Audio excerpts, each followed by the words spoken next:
You are now tuned into a brand new episode of the Simply Ball Dropping Podcast. I'm your host and the man behind the mic, K Sap. Well, today, man, we got to talk about the Cleveland media, man. The Cleveland media is the problem, man, because all the Cleveland media does is create narratives, and all they do is lie about Shedeur Sanders. And they've been exposed.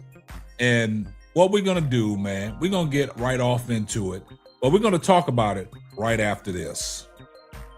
Let me put you on game. These other podcasts out here talking that shit, but ain't repping the same. Nah, it's my bro K-Sap, chopping up topics for your outfits. From politics to your top hits. Tune in, you gotta watch this. Exclusive material for your radio, stereo, pumping high definition. Stop what you doing and listen. We smashing all competition. You better jump on this wave. Somebody pass me a mic, man, I got something to say.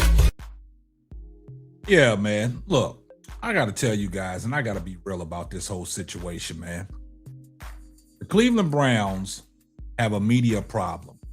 All their insiders that create all these narratives, and what they do is they run around saying all these lies about Shedeur Sanders. They've been exposed. Now, we're going to start off with Jason Lloyd. Jason Lloyd creating these narratives on these fake analytics that he wants to stand by and use these advanced metrics to evaluate Shedeur Sanders. But he's not evaluating Shedeur Sanders from his own eye test. He's evaluating Shedeur Sanders from what he says people are telling him inside the organization. He's talking about, well, Shedeur Sanders don't have a strong enough arm. He can't throw to wide open receivers. He can't make tight window throws. He can't flip protections. He don't know how to read a NFL defense. Now, we all know that's been exposed. G. Bush from the barbershop has exposed Jason Lloyd 2 or 3 times. And it's not even funny no more, because yesterday, basically, me personally, the way I see it, because I did a video on it, he just ended his NFL, media credentials career right there, because of the stuff that Jason Lloyd sits there and says and tries to get away with it. And G. Bush has exposed that. Then you got the likes of Tony Grossi. Started off this season running around lying about Shedeur Sanders. Ain't nobody checking for Shedeur Sanders. Shedeur Sanders is way behind the 8 ball. He don't know the playbook. He's not an NFL quarterback. Dylan Gabriel is better than him. Have we seen what we've seen in Dylan Gabriel? This team wasn't going nowhere with Dylan Gabriel behind the helm. And that's what I've been trying to tell you guys. If Shedeur Sanders would have been given the starting role after Joe Flacco, even before Joe Flacco, Cleveland Browns would have been a different team all year long. They would have had more than 4 victories. And Tony Grossi was saying all this stuff about Dylan Gabriel. Dylan Gabriel is the future for the Cleveland Browns. Shedeur Sanders is nothing but a backup quarterback in the NFL, and he won't get a shot with the Cleveland Browns. All that was a lie. That was exposed. Now Tony Grossi's trying to be on the good side of Shedeur Sanders, but that's not happening. Then you got Mary Kay Cabot. What Mary Kay Cabot does, Mary Kay Cabot makes it all about, did Shedeur Sanders do enough to keep his job? Did Shedeur Sanders do enough for this organization to see that he could be the future of the Cleveland Browns and he could be the starting quarterback for 2026? All she's doing is creating these narratives, and everything is based around the quarterback. Shedeur Sanders is not the issue. The issue is that the Cleveland Browns is just a bad football team, and they got other things to address. They have to address this offensive line. Shedeur Sanders has made 6 starts in the NFL. Shedeur Sanders has been with 10 different offensive line combinations since he's been the starting quarterback for the Cleveland Browns. Also, he's down his big tight end in David Njoku. Also, these last 2 games, he's been without his running back, Quinshon Judkins. Also, last game, Earl Fanning goes down in the second quarter, and we didn't see him for the rest of the game. He has limited weapons out there. The receiving core is not that great. I think he's got continuity with Isaiah Bond. Jerry Jeudy, we had a Jerry Jeudy sighting last game. But other than that, Jerry Jeudy has been hit and miss. His favorite target is Earl Fanning Jr., another rookie. And they want to make all this about Shedeur Sanders. The quarterback that they have in Shedeur Sanders is not the issue. The issue is the team itself and the ownership. The ownership has made some bad decisions, but the Cleveland media has made it worse. Anthony Lima goes on his show with Ken Carman, and he just tells all these lies about Shedeur Sanders. He's talking about what people are telling him that Dylan Gabriel is better than Shedeur Sanders. See, that's the problem. These guys don't know how to evaluate from their own lenses. They go off of what people tell them. See, we've been around talking about Shedeur Sanders for the longest. We know what Shedeur Sanders is capable of doing. We know what Shedeur Sanders is about.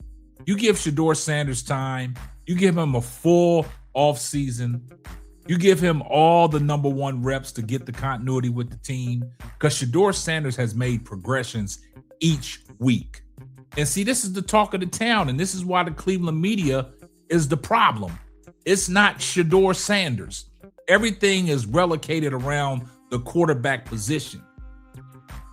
The team needs to be addressed. The offensive line needs to be addressed. The defensive line needs to be addressed. The wide receiving core needs to be addressed. Then they come up with these fake narratives about, oh, they're going to move up in the draft to get Mendoza or Moore. This is crazy. They don't need a quarterback, because if you draft a quarterback, you're going to be in the same situation that you was in this year, because you don't have the pieces around these quarterbacks to make this team go forward. You have Shedeur Sanders. That is your mainstay. Everybody talks highly of Shedeur Sanders. Everybody in that locker room loves Shedeur Sanders. We heard what Dylan Sampson said about Shedeur Sanders. We heard what Myles Garrett said about Shedeur Sanders. We heard what David Njoku said about Shedeur Sanders. Earl Fanning Jr. said about Shedeur Sanders. And now these offensive linemen are coming forward that are playing with Shedeur Sanders and saying great things about Shedeur Sanders as well. Now, we even heard what Jerry Jeudy said early in training camp when Shedeur wasn't even getting first-team reps, talking about all the work that Shedeur is putting in. So all the lies that the media has said, that's the problem. It's not a Shedeur problem, because the media has lied on Shedeur so bad, and they've been exposed game after game. And see, that's why we talk about it, because when people out here in the Cleveland media make it a big problem and want to focus on Shedeur Sanders and nitpick everything that Shedeur Sanders does, don't give him credit for the great things he does, but they want to focus on the interceptions.